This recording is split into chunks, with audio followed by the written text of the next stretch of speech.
Soy Teresa Cortés, estoy a cargo actualmente de la coordinación del modelo EPC, que representan las siglas de Escuela, Promotoría y Comunidad, ¿sí? Y tengo 30 años de experiencia trabajando en el sector público, en el sector privado, pero también en las organizaciones de la sociedad civil, como Oxfam México, estuve un rato y he estado ligado siempre a los temas de desarrollo social. A raíz del trabajo que yo he venido desarrollando en el tema social, principalmente en las microfinanzas, ¿no? Tengo experiencias muy probadas cuando estuve en algunas experiencias del gobierno de la Ciudad de México, en el ahora Secretaría de las Mujeres. Teníamos un área que me tocaba coordinar, era el área de autonomía económica, ¿no? Detonábamos procesos económicos con las mujeres, pero el área fundamental que ayudaba a detonar procesos tenía que ver con el ahorro.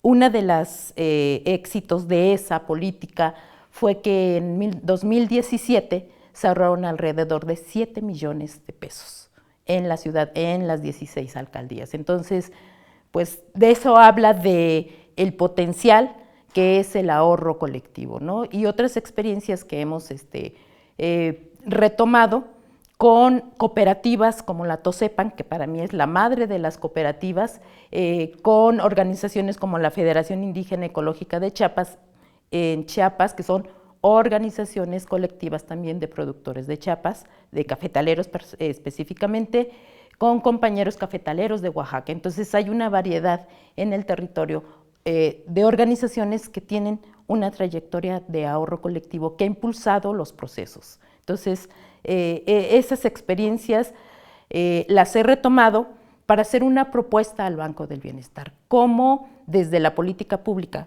¿no? El presidente, nuestro compañero presidente, está haciendo, ¿no?, maravillas con recursos del Estado, pero también, y de eso trabajamos nosotros en el modelo EPC, Escuela, Promotoría y Comunidad, cómo la comunidad también se hace corresponsable ante el trabajo, ¿no?, que está haciendo el gobierno federal, en este caso en la Ciudad de México el gobierno de la ciudad, y en algunos estados que afortunadamente Morena está gobernando, cómo podemos hacer esa triada, pero también que la comunidad sea corresponsable de ese gran aporte que está haciendo el gobierno y ese derrama de recursos, ¿no?, que está haciendo. Entonces hay una estrategia muy clara y quisiera compartirla con ustedes porque creo que es una línea importante. Esta estrategia de fortalecimiento del Banco de Bienestar está enfocada en el Plan Nacional de Desarrollo. En el Plan Nacional de Desarrollo está como parte fundamental fortalecer el Banco del Bienestar, que fue el único banco que dejaron, que no privatizaron. Entonces, actualmente el Banco del Bienestar tiene en cartera, solamente en comparación con los otros bancos comerciales, solamente su participación es del 4%. Sin embargo, si logramos que en primera instancia, que es una de las propuestas, que niños en preescolar y primaria, que son 18 millones de niños, si logramos que esos niños ahorren 10 pesos, estaríamos hablando al mes de 180 millones de pesos. Entonces, imagínate la capacidad de ahorro y de impulso que de manera permanente podríamos estar teniendo. Ahora bien, a nivel secundaria y a nivel preparatoria estamos hablando de 11 millones de jóvenes, ¿no? Al mes se estarían generando, si ahorraran 10 pesitos, estarían generando 110 millones de pesos. Esa sería como la primera etapa, ¿no? Es muy importante que empecemos también a crear conciencia. La revolución de las conciencias no solamente es transformar acá, es empezar a actuar. Y eso es lo que queremos proponer, que se vuelva política pública, que los niños también se enseñen a ahorrar, que sea parte de la dinámica y sobre todo las niñas. Cuando las niñas empezamos, ¿no?, yo tengo una experiencia de vida, cuando las niñas empezamos a saber cómo manejar el dinero, porque dicen, bueno, en la realidad las mujeres son las que administran, pero no nos apropiamos de ese dinero. Entonces, qué importante es que desde niños y desde niñas empecemos a ver el dinero no como el fin, sino como un medio para llegar a objetivos muy precisos y muy claros. Entonces, esa es la primera etapa de este modelo que quiero compartir con ustedes, donde las juventudes y las infancias son un impulso importante del ahorro. Vamos a hacer, ese sería el mejor escenario. Digamos que ese escenario, si no cumplimos con el 100%, podríamos cumplir con el 50% y aún así estaríamos generando recursos importantes con una cantidad mínima.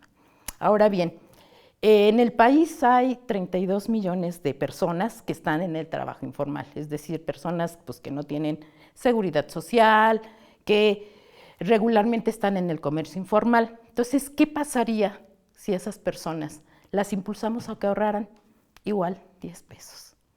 Estaríamos hablando mensualmente de 320 millones, ¿no? Entonces, creo que podemos ir, ¿no?, apuntalando y esta estrategia que ya está como política pública del Banco del Bienestar, que creció de 814 bancos, y ayer el presidente nos dijo, ya tenemos 2.300 bancos del bienestar, podemos ir impulsando este proceso. Ojo, aquí es fundamental que no solamente sea el ahorro por sí. Dentro de la política pública también se habla de la inclusión financiera, ¿no?, que es que todo el mundo sepamos los instrumentos, que tengamos acceso a esos instrumentos, al sistema bancario, pero yo voy más allá. No se trata solamente de conocer, se trata de que nos apropiemos, que sepamos el verdadero uso del dinero y no el dinero como deuda, ¿no? Tenemos que cambiar esa lógica porque desafortunadamente nos han metido en la lógica de comprar y lo peor de todo, ha habido un crecimiento exponencial de instancias que prestan préstamos chiquitos y cuando hacemos la cuenta, ¿no?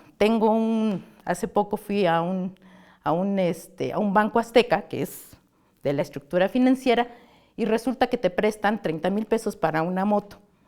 Y la gente piensa que con esos pagos chiquitos pues va a tener su moto, pero no se da cuenta que al final de los 154 semanas, que son casi 3 años de pagar, está pagando 70,000 pesos. Entonces, por supuesto que la gente que tiene menos recursos, pues es un negocio para ese tipo de bancos, ¿no? Entonces, ¿cómo podemos utilizar esas herramientas del sistema y le damos una vuelta? Pero de una manera también consciente de las personas, que las personas sepan cuáles son las bondades de utilizar los recursos, de cómo nos podemos hacer de una casa digna en colectivo. Porque si empezamos a hacer de manera individual, difícilmente lo vamos a poder hacer. Entonces, la estrategia es en colectivo. Pasando a la siguiente estrategia, tenemos la estrategia de los niños y los jóvenes, de las personas que están en el mercado informal, pero además estas personas que están en el mercado informal, pudiendo hacer un ahorro, se puede crear también un fondo para el retiro. O sea, muchos estamos esperanzados en que el programa de bienestar de adultos, de pensión para los adultos, va a ser eterno y realmente vamos a tener un problema grave porque ahorita hay muchos jóvenes, casi el 60% de la población son jóvenes, ¿y qué va a pasar cuando esos jóvenes lleguen a la tercera edad y el 40% de la población tenga que mantenerse y mantener ese 60%? Entonces, ahorita es momento para que empecemos a diseñar políticas públicas y para que todos y todas que estamos ahorita en edad de trabajar, vayamos creando las condiciones para tener una vejez digna. Entonces es sí crear ahorro colectivo, pero también ese ahorro colectivo que permite ir creando un fondo para el retiro. En lugar de las Afores que nos dan 3 pesos por nuestros ahorros, en colectivo podemos hacerlo con el Banco del Bienestar, además es un banco de la nación, ¿no? Entonces, esa es una de las estrategias. La otra, que no es el hilo, no estamos inventando el hilo negro, es algo que se hace ya con el programa Sembrando Vida, ¿no? Dentro de las bondades del programa de las reglas de operación es que les dan 5,000 pesos a las personas que están produciendo y 500 pesos los guardan como ahorro. De ahí se ha desprendido cosas maravillosas, porque de ese fondo la gente ha empezado a hacer construcciones de vivienda. ¿no? Entonces es una muestra más que el ahorro colectivo nos da posibilidades de generar desarrollo en las comunidades. ¿Y cómo le podemos hacer? Bueno, pues tenemos 10 millones de adultos mayores. Si esos 10 millones de adultos mayores, yo creo que podríamos, ¿no?, plantearles, y yo creo que estarían muy contentos de contribuir, ¿no?, con un ahorro, pero además ese ahorro estaríamos hablando de 50 pesos de su pensión. Ellos reciben bimestralmente 2,850 pesos. Si al bimestre ahorraran 100 pesitos, ¿no?, estaríamos teniendo 1,200 a finalizar, pero son 10 millones de personas. Estaríamos hablando de 500 millones que se generarían en un mes. Entonces, imagínense la capacidad de ahorro, pero también ese ahorro, lo que queremos hacer es que se preste a las personas, porque hay comunidades, ¿no? Por ejemplo, en San Luis Potosí, en el desarrollo de este modelo de PC, nos dimos cuenta que se podían generar 4 empleos solamente con 8,000 pesos. Las compañeras estaban produciendo pizzas para una comunidad y lo único que necesitaban eran 8,000 pesos para comprarse un horno más grande, porque las pizzas las hacían en su horno casero, de la estufa. Entonces, ese tipo de cosas, con los recursos que podamos ir generando en el Banco del Bienestar, se puede ir detonando procesos interesantes. ¿Qué hubiera pasado si hubiéramos invertido 8,000 pesos? De esa inversión se generarían 4 empleos en la comunidad, sin tener que salir a pagar pasajes, a desgastarse, a recibir un salario pues no tan digno. Entonces, yo creo que tendríamos que estar pensando y volteando a que todas y todos que tengamos la oportunidad de llevar nuestros recursos, nuestros pequeños ahorros al Banco del Bienestar, lo podemos hacer de una manera muy, muy constante, ¿no? Porque también hay programas específicos muy bonitos diseñados en el Banco del Bienestar, donde tú mensualmente puedes ir creando un fondo. Para todos y todas quienes a lo mejor no tengan asegurado una cuestión de recursos, ¿no?, de ahorro, hay un instrumento muy bonito que es como un seguro, pagando 375 pesos al año. Te aportan, si tú tuvieras algún deceso, 70,000 pesos que de alguna manera ayudarían a la familia, ¿no?, a solventar los gastos en esa situación. La otra parte, que también considero que es importante y que esto parte de una propuesta que hemos venido desarrollando a raíz del ahorro que se generó en la Ciudad de México con las mujeres, es el 1 por 1. El 1 por 1 implica que por cada peso que las personas ahorren, se les puede prestar un peso, porque esa es su capacidad de pago también. Entonces, hacemos que la gente ahorre un ciclo de 6 meses y con las tandas del bienestar, por cada peso ahorrado se pueden generar 2 pesos. Ya no es un peso, son 2 pesos. Y hacemos a las personas corresponsables, a las comunidades. Podemos ir construyendo con las comunidades también lazos, ¿no? Y ir haciendo ese vínculo, ¿no?, comunitario de apoyo mutuo, de solidaridad, ¿no? Y pero aquí hay otro asunto también importante. Telecom también lanzó una tarjeta no es de nómina, es una tarjeta de débito. Y Telecom también se encarga de hecho se le encomendó a Telecom que también dispersara los programas sociales. Entonces, actualmente hay 2,300 sucursales del Banco del Bienestar. De 814 pasaron a 2,000. Ahorita ya es, después de Banco Azteca, el primer lugar en número de sucursales, ¿sí? Entonces, si sumamos las sucursales del Banco del Bienestar y Telecom, que también hace, ¿no?, se pueden hacer depósitos que genera una tarjeta de débito para que puedan ahorrar, estaríamos hablando alrededor de 3,500 sucursales, es decir, 30% del mercado. Sería abarcar, además Telecom abarca casi el 90% del territorio.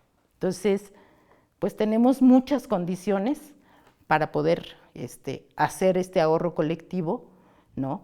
Donde las personas se vuelvan parte del cambio, donde con un granito de arena, con la suma de cada uno y cada una de nosotros, podemos hacer cosas maravillosas, prestar esos recursos, hacer un fondo para el retiro, empezar a detonar procesos locales, ¿no? Y esto es nada más como la sistematización de la experiencia que yo he venido recogiendo a lo largo de mi vida profesional. Entonces es una estrategia que a mí me gusta mucho y que en algún momento estaremos hablando con los compañeros del Banco del Bienestar, pues para ponerlo, ¿no? Además, el Banco del Bienestar tiene los instrumentos vía línea con cursos muy específicos. Otra cosa que es fundamental, se habla de inclusión financiera, ¿no? Pero la inclusión financiera tiene que ver también con educación, ¿no?